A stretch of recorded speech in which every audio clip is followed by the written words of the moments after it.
வணக்கம், நான் பாடலாசிரியர் அருண் பாரதி. தங்கம்மா வைரமா பாடலுக்கு அப்புறம் வந்து ரொம்ப முக்கியமான பாடல் அப்படின்னா வந்து ஜிஎஸ்டி அந்த பாடல் தான். இது வந்து மெர்சல் படம் வரும்போது அந்த ஜிஎஸ்டி பரவலாக பேசப்பட்டது. ஆனால் நாங்கள் கிட்டத்தட்ட இந்த மெர்சல் படம் வர்றதுக்கு ஒரு 2-3 மாதத்துக்கு முன்னாடியே நாங்கள் இந்த பாடலை வந்து அந்த ஜிஎஸ்டி வந்த கொஞ்ச நாள்லேயே இந்த பாட்டு வந்து ரெக்கார்டிங் பண்ணிட்டோம். ஒரு மெலோடி பாட்டு அப்படின்ற மாதிரி தான் தீர்மானம் பண்ணி ஒரு நிறைய வரிகள் எழுதி பார்த்தோம். ஏன்னா தங்கம்மா வைரமா பாடல் நான் ரொம்ப நல்லா எழுதியிருக்கேன் அப்படின்றதுனால விஜய் ஆண்டனி சார் வந்து அடுத்த பாடலையும் எனக்கு இந்த படத்தில் கொடுத்தாரு. எல்லா படத்துலையும் வரக்கூடிய ஒரு நார்மலான டூயட் பாட்டு அப்படின்னு சொல்லி.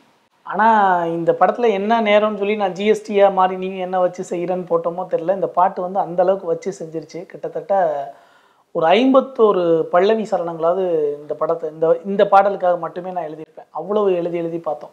முதல் வரி வந்து ஜிஎஸ்டியாக மாறி நீயும் என்ன வச்சு செய்கிற, சொல்லாமல் கொள்ளாமல் வந்து என்னென்னவோ பண்ணுற அப்படின்றத வந்து ஃபிக்ஸ் பண்ணிட்டார். இந்த பாட்டை வந்து அந்த வருடத்தில் நடந்த சம்பவங்களை பூரா தொகுத்து எழுதலாம் அப்படின்னு சொல்லி நான் ஒரு முடிவு பண்ணேன். என்னன்னா வந்து வந்து சார் என்ன சொன்னேன்னா, அந்த ராத்திரிக்கு காலையில மேல் காதல அப்படின்ற மாதிரி அந்த வார்த்தைகளை உடச்சி போட்டு பாட்டு எழுதணும் அப்படின்னு சொல்லியிருந்தார். இந்த டியூனுக்குள்ளே ரொம்ப கரெக்டாக எழுதாமல் கொஞ்சம் உடச்சி எழுதுங்க அப்படின்னு சொல்லியிருந்தார். அப்படி வந்தது தான் ஜிஎஸ்டியா மாறி நீயும் என்ன வச்சு செய்கிற, சொல்லாமல் கொள்ளாமல் வந்து என்னென்னவோ பண்ணுற அப்படிலாம் வரும்.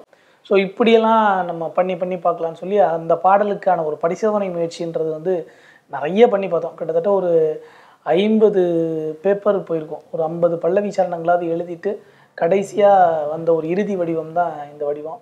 அதில் எனக்கு வந்து அந்த பீட்டாவை நீ வந்து உன்வெட்க தடை போட்டாலுங்கிறது வந்து இப்போ ஒரே மறக்காமல் அப்படி மனசுக்குள்ளேயே தங்கி போயிடுச்சு. ஏன்னா அதுதான் நான் அடிக்கடி முதல்ல டம்மி வார்த்தையான்னு சொல்லுவோம் இல்லையா, அந்த மாதிரி டம்மி வார்த்தையை வச்சு நான் அடிக்கடி ஹம் பண்ணிகிட்டே இருந்த வரிகள் வந்து அந்த பாட்டு வரிகள் தான்.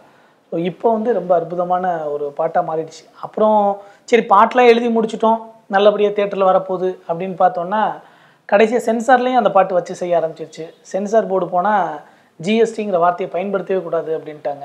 ஏன்னா அதுக்கு முன்னாடி மெர்சல் படம் வந்து ஜிஎஸ்டினால பெரிய சர்ச்சையெல்லாம் கிளப்பிட்டதுனால ஜிஎஸ்டிங்கிற வார்த்தையே படத்தில் யூஸ் பண்ணக்கூடாதுன்ற லெவலில் பயங்கரமாக இது பண்ணிட்டாங்க. அப்புறம் வந்து உடனே விஜய் ஆண்டனி சார் எனக்கு கால் பண்ணி இந்த மாதிரி ஜிஎஸ்டிங்கிற வரியை மாற்றணும், வேறு ஆப்ஷன் கொடுங்க அப்படின்னாரு. அப்புறம் வந்து அதுக்கு ஒரு 10 ஆப்ஷன் எழுதி கொடுத்தேன். ஜிஆர்இயா மாதிரி நீ என்ன வச்சு செய்கிற, அப்புறம் இஎம்ஐயா நீ வச்சு என்ன வச்சு செய்கிற, அப்புறம் கந்து வட்டியாக மாதிரி என்ன வச்சு செய்கிறேன்னு சொல்லிட்டு நிறைய எழுதி பார்த்து அப்புறம் கடைசியாக வந்து யூடியூப்பில் வேணால் ஜிஎஸ்டின்னு போட்டுக்கோங்க, ஆனால் திரைப்படத்தில் வரும்போது ஜிஎஸ்டிங்கிற வார்த்தை வரக்கூடாது, அதுக்கு பதிலாக வேறு வார்த்தை பயன்படுத்தி ஆகணும்னு சொல்லி அந்த இடத்த சென்சார் போர்டு கட் பண்ணதுனால நீங்கள் தேட்டரில் பார்க்கும்போது இஎம்ஐயா மாதிரி நீயும் என்ன வச்சு செய்கிற அப்படின்றது கடைசியாக வரும். கடைசியாக அப்புறம் திருப்பி சிங்கரை கூப்பிட்டு அந்த ஒரு வார்த்தையை மட்டும் ரெக்கார்ட் பண்ணி படத்தில் வந்து இஎம்ஐயா மாதிரி நீயும் என்ன வச்சு செய்கிற அப்படின்னும், யூடியூப்லாம் வந்து ஜிஎஸ்டியாக மாதிரி நீயும் என்ன வச்சு செய்கிறன்னு சொல்லி இன்றைக்கும் அந்த பாடல் வந்து அப்படி 2 வார்த்தைகளாக தான் இருக்கும்.